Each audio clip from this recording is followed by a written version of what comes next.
channel. Thanks for coming back to catch up this week on, we are working on our containers, what containers I use for meal preps, how I use my 21-day fix containers for portion controlling my food throughout the week, how I make my smoothie prep, which is super easy, one step, done, throw it in, add some almond milk, add your protein powder, and you're out the door, and also how I insist that it is absolute paramount that you take the 20 minutes to do your fruits and vegetable prep when you first get home from the market so that you are more likely to use them. I go over all that this week in the video. I hope you like it. Thanks for coming back. Okay guys, so these are the containers that I use for my meal prep. I do use the 21-day containers, as you can see, only because when I signed up for Beachbody, I did the Beachbody on demand, so it came with the access to all of the Beachbody programs plus the 21-day fix nutrition plan. So I've marked each one to see what I can get, and it starts off with veggies. So I get 4 of these a day, 3 of these a day, 4 of these a day, 1 for 1. So these I've marked which each one is. These 2 larger ones are each a cup.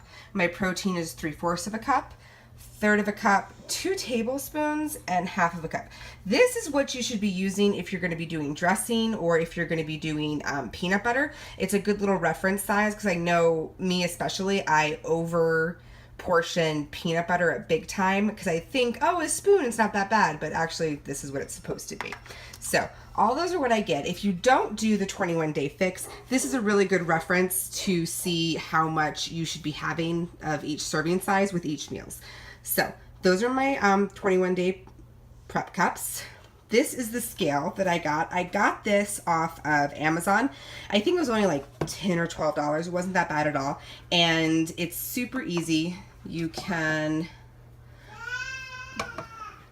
just zero it out. Or change the milliliters. You can just zero it out to see what the weight is, and then you can put your portions in size and you can measure it. We do this for our meats, like our chickens, our beefs, the bigger things that aren't going to fit in the cups. So that's how we know how much is going to each one of our containers. And then the containers that I use are these ones. Again, I got these off Amazon. They're just a 3-portion size container. They're really great. They were only a couple dollars. I think I got 15 for less than $20. The great thing about these is they're dishwasher safe, they can be refrigerated, and they can be frozen. So if you make a whole week's worth of meals and you only want 3 or 4 in your fridge at one time, you can put these in the freezer and then take them out as you need them, and they are microwave safe. So we use these every week, as you saw in my earlier video where I put everything into them, and they just close. Sorry, this is hard to do with one hand. Okay, so they just close, they just zip close like that, and then you just put them in the fridge, and those are the best.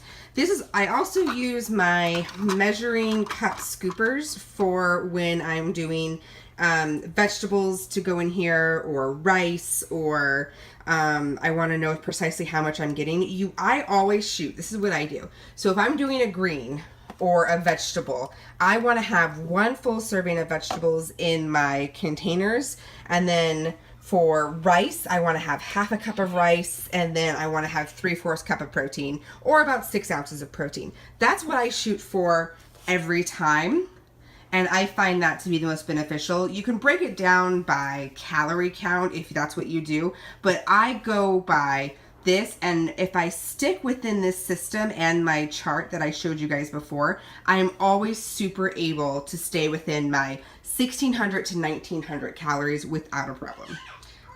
So I like to make smoothie bags, and how I do it is I do 1/2 of a banana, and I usually do it in like a couple pieces, throw in a big handful of spinach, and then I throw this in the freezer. And the good thing about this is when it's frozen, you don't have to use ice in your smoothies. I personally don't like to use ice in my smoothies. I think it waters it down. So this is a good alternative. Also, if you have fruit or veggies that look like they're about to, you know, go south, they can go in a freezer bag. Like, I have a couple of strawberries in here that don't look so hot anymore. I have bananas that are going fast. and I have this whole big bag of spinach that I'm not going to be able to get through in a couple days. So I'll just make like 5 or 6 of these and throw them in my freezer. They're ready to go. And then when I'm ready to throw my smoothie, I just add my protein powder.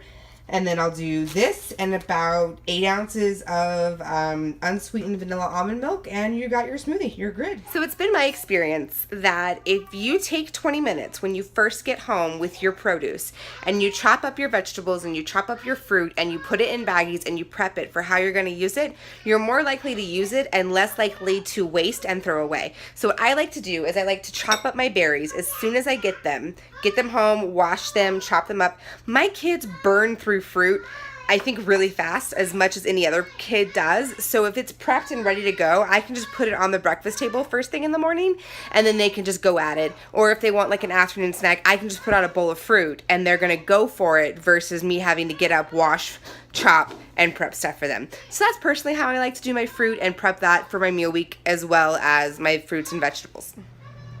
Alright guys, that's my video for the week. I hope you guys liked it. I hope it was beneficial. I hope it helped you. I hope it inspired you to get out there and try meal prepping for yourself. I cannot explain how well meal prepping has helped my family. My husband has lost almost 20 pounds and I've lost about 17 since we started meal prepping. I want to say we started in about January or February.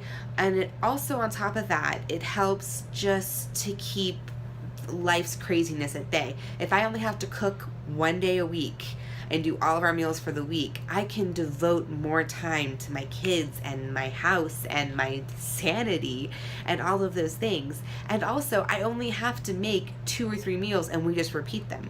It's super easy, it's super effective, and it really does help. And it keeps costs down too, because we're not going out to restaurants. We're not getting home at the end of the day and being exhausted and being like, well, I don't know what to do for dinner. You don't know what to do. Let's order pizza. You know, we're doing what we need to stay healthy and stay mindful of that. So again, I thank you for coming back. I hope you liked it. I hope you stay tuned for next week's video. I'm actually going to be doing a Sam's Club shopping haul. So that should be kind of fun. First time I'm going to be vlogging out in public, so we'll see how that goes. I'm a little intimidated about that, not gonna lie.